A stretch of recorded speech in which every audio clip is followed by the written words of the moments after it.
আসসালামু আলাইকুম রহমতুল্লাহি ওয়া বারাকাতুহু। আলহামদুলিল্লাহ, আজ শুক্রবার পবিত্র জুমার নামাজ আদায়ের জন্য আমি চিশতিনগর খানকায়ে চিশতিয়া দরবার শরীফে আসছি। এই যে গেট দেখতেছেন আপনারা, এটা হলো আজমির গেট নামে পরিচিত। চিশতিনগর আজমির গেট। আলহামদুলিল্লাহ,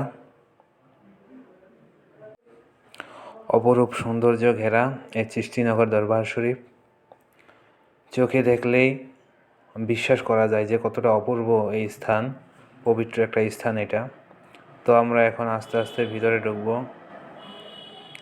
এখানে আজ শুক্রবার অনেক জায়গার থেকেই জুমার নামাজ আদায়ের জন্য এই চিশতিনগর দরবার শরীফে আসছেন, অনেক দূর দূরান্ত থেকে লোকজন। তো এই যে আপনারা, সুবহানাল্লাহ, কত সুন্দর ফুল গাছ, সুবহানাল্লাহ। ওই যে সামনে ভবন দেখা যাচ্ছে, এটা হচ্ছে নিজামুদ্দিন আউলিয়া ভবন।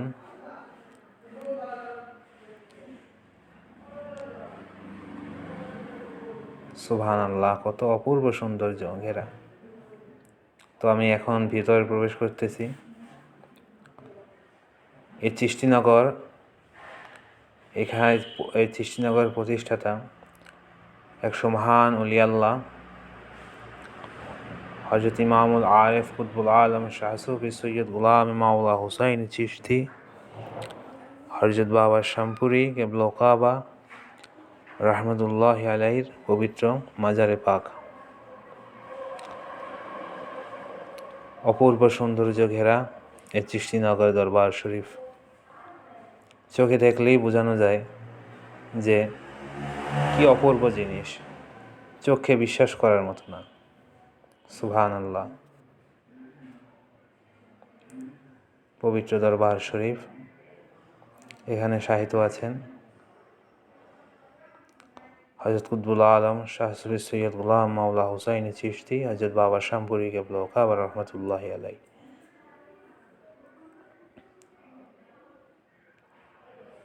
সুবহানাল্লাহ, আল্লাহ রাব্বুল আলামিন তার এই সুবহান ওলি আল্লাহর কত শান, কত মান, কত সম্মান, কত ইজ্জত দান করেছেন। সুবহানাল্লাহ,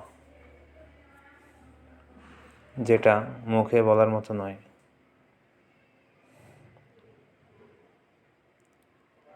সুবহানাল্লাহ, চারদিকে বিভিন্ন রকমের ফুল গাছ সজ্জিত এই চিশতিনগর দরবার শরীফ। আর কিছুদিন পরেই এই চিশতিনগর দরবার শরীফে পরিপূর্ণ কানায় কানায় লোকজনে ভরা থাকবে, কারণ আর কিছুদিন পর এখানে উরুস শরীফ উদযাপিত হবে। হযরত সুলতানুল হিন্দ ওয়াল আজম হুজুর গরিব নওয়াজ মুঈনুদ্দিন চিশতি রহমতুল্লাহি আলাইহির পবিত্র উরুস মুবারক পালিত হবে এখানে। এই উরুস শরীফে যত মুরিদান, আশেকান, ভক্তপ্রাণ সবাই আসে। এখানে আশেকানদের মিলন মেলা হয়, সবাই একত্রিত থাকে এখানে। যে কয়দিন উরুস শরীফ থাকে, মনে হয় আল্লাহ রাব্বুল আলামিনের তরফ থেকে রহমতে পরিপূর্ণ আল্লাহর রহমত বৃষ্টির ধারায় অঝোর ধারে ঝরতে থাকে চিশতিনগর দরবার শরীফে। পরিপূর্ণ কানায় কানায় ভরা থাকে এই চিশতিনগর দরবার শরীফ। খুব ধুমধামে কোরআন তেলাওয়াত, হালকায়ে জিকির, সেমা মাহফিল, এরপর দুরুদ, কিয়াম, মিলাদ শরীফের পর আখেরি মোনাজাত, তারপরে আপনার তবরক বিতরণের মাধ্যমে এই উরুস শরীফ শেষ হয়। এই কয়টা দিন এই চিশতিনগর দরবার শরীফ কানায় কানায় পরিপূর্ণ থাকে। সুবহানাল্লাহ। তো আজ পবিত্র শুক্রবার জুমার দিন এই চিশতিনগরে আমি আসছি নামাজ আদায়ের জন্য। সবাই দোয়া করবেন।